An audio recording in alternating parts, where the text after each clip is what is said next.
आपण पाहत आहोत विश्वविनायक न्यूज, ग्रामीण जनतेचा बुलंद आवाज।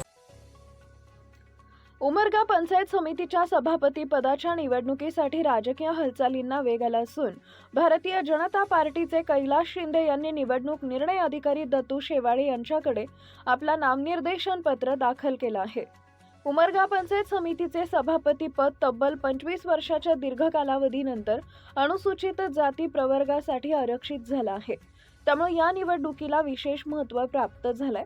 गणांचे आरक्षण पंचायत समिती अंतर्गत अनुसूचित जातीसाठी भुजनी, केसर, जवळगा आणि कवटा हे गण आरक्षित आहेत। महिला आरक्षण यापैकी केसर, जवळगा आणि कवटा हे 2 गण अनुसूचित जातीच्या महिलांसाठी राखीव आहेत।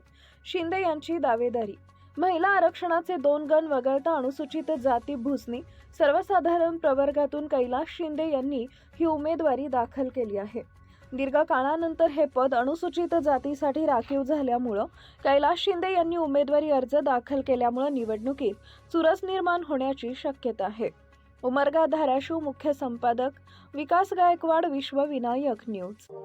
अशाच ताज्या बातम्या पाहण्यासाठी विश्वविनायक न्यूजला लाईक करा, सबस्क्राइब करा आणि बेल आयकॉन प्रेस करा।